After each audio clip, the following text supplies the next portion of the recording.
हे दोस्तों, कैसे हैं आप लोग। तो हम class 10 chapter number 3 pair of linear equations in two variable example number 5 solve कर रहे हैं। क्वेश्चन है कि भाई हमें फॉलोइंग क्वेश्चन को सॉल्व करना है। एक हमारे पास वर्ड प्रॉब्लम है जिसमें से हमको दो इक्वेशंस पहले डिराइव करनी है, उसके बाद उनको सॉल्व करना है। ठीक है, तो लिखा हुआ है solve it situation algebraically and graphically by method of substitution. तो सब्स्टिट्यूशन मेथड के जरिए करना है, ये मेंशन किया हुआ है।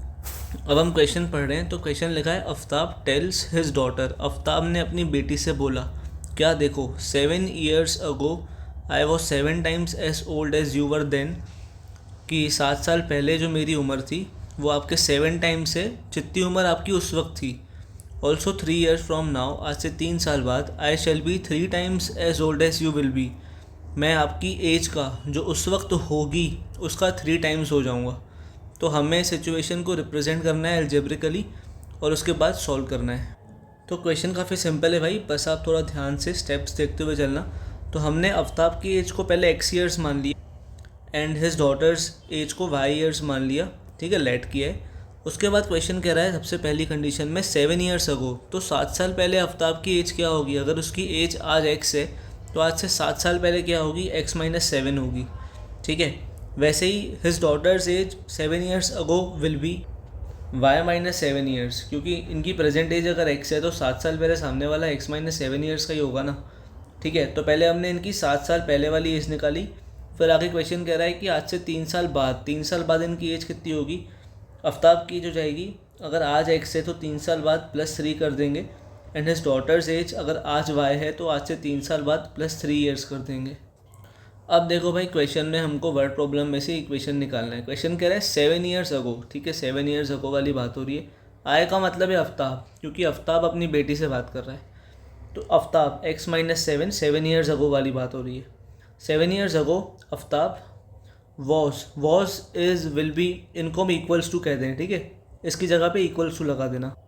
तो आय मतलब आफ्ताब की जगह पे x - 7 लगा, वॉस की जगह पे इक्वल्स टू लगा दिया। कह रहा है 7 times as old as you were then, 7 times as old as you were then, you मतलब डॉटर, तो 7 times कर दिया और डॉटर की एज लिख दी। इससे हमारी फर्स्ट इक्वेशन आ गई। इसको सॉल्व कर रहे हैं। x - 7 equals to 7y, 7 7 49, minus का साइन यहाँ पे लिखा है।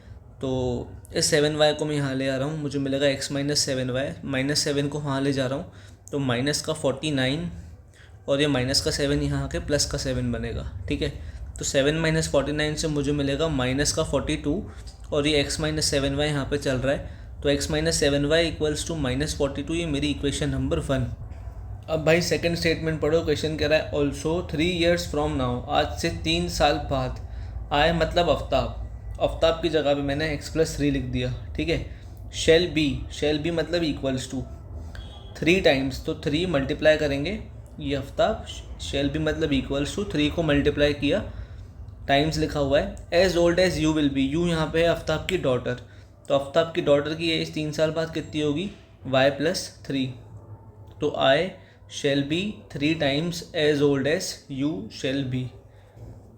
बस अब इसको सॉल्व करना है। x+3 इक्वल्स टू 3y+3, 3 × 9, ये 3y वहाँ जाएगा तो x - 3y, ये प्लस का 3 वहाँ जाके 9 - 3 मुझे 6 बना कर देगा।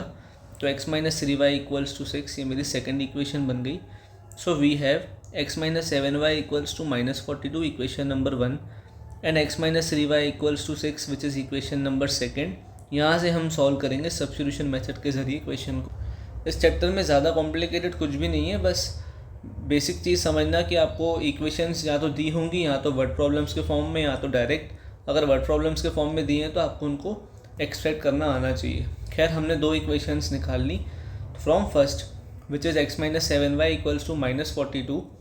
मैंने यहाँ से x की वैल्यू निकाली, 7y को वहाँ ले जा रहा हूँ, x इक्वल्स टू मिलेगा 7y - 42। ठीक है, इसको मैंने इक्वेशन नंबर 3 नाम दे दिया। अब मैं इस इक्वेशन की वैल्यू सेकेंड वाले में पुट कर रहा हूँ, जो कि थी x - 3y इक्वल्स टू में 6। इस x की जगह पे मैं 7y - 42 पुट कर रहा हूँ, जो मैंने यहाँ से निकाला। तो 7, ये x - 3y इक्वल्स टू 6 था, x की जगह पे मैंने ये पुट कर दिया 7y - 42, माइनस का 3y चल रहा है, राइट हैंड साइड में 6 है। 7y - 3y से मुझे मिलेगा प्लस का 4y, 7 - 3 इज़ 4, माइनस का 42 इक्वल्स टू में चल रहा है 6। अब मैं माइनस के 42 को वहाँ ले जा रहा हूँ, तो 42 + 6 मुझे मिलेगा 48। लेफ्ट हैंड साइड में मेरा 4y चल ही रहा है, y यहाँ पे रख रहा हूँ, 4 को यहाँ पे लाके डिवाइड करूँगा तो 48 डिवाइड बाई जो 4 होगा वो मुझे मिलेगा 12 के इक्वल। y की वैल्यू मिल गई। इस y की वैल्यू को मैं इक्वेशन नंबर 3 में पुट करूँगा यहाँ, ठीक है। तो on putting in 3 x = 7y - 42 मेरी इक्वेशन नंबर 3 थी। y की जगह पे 12 पुट कर दिया मैंने, तो 12 7 जब मुझे मिलेगा 84, माइनस में चल रहा है 42, सो 84 - 42 इज़ अगेन 42, तो मेरा x आ गया 42 और मेरा y आया था 12। देयरफॉर आफ्ताब की एज, जिसको हमने x ईयर्स माना था, वो 42 ईयर्स है, और उसकी डॉटर्स की एज, जिसको हमने y ईयर्स माना था, वो 12 ईयर्स है। आप इसको चेक करके देख सकते हो। 7 साल पहले आफ्ताब की एज होगी 35 ईयर्स और उसकी डॉटर की एज होगी 12 - 7 विच इज़ 5 ईयर्स। तो ये 7 टाइम्स हो गया, 5 को 7 से मल्टीप्लाई करोगे तभी 35 मिलेगा। फिर वो कह रहा था आज से 3 साल बाद, तो 42 + 3 करोगे तो 45, 12 + 3 करोगे तो 15। तो आफ्ताब की एज उसकी बेटी की 3 टाइम्स हो गई, कि अगर उसकी बेटी की एज में 3 को मल्टीप्लाई करोगे तो आपको आफ्ताब की एज मिल जाएगी। तो हमारा क्वेश्चन सही है। थैंक यू सो मच भाई वीडियो को यहाँ तक देखने के लिए। अगर आपको वीडियोस अच्छे लग रहे हैं प्लीज़ चैनल को सब्सक्राइब कर देना। कोई भी डाउट लगे आप मुझसे कमेंट सेक्शन में पूछ सकते हैं। Thank you so much video को यहाँ तक देखने के लिए।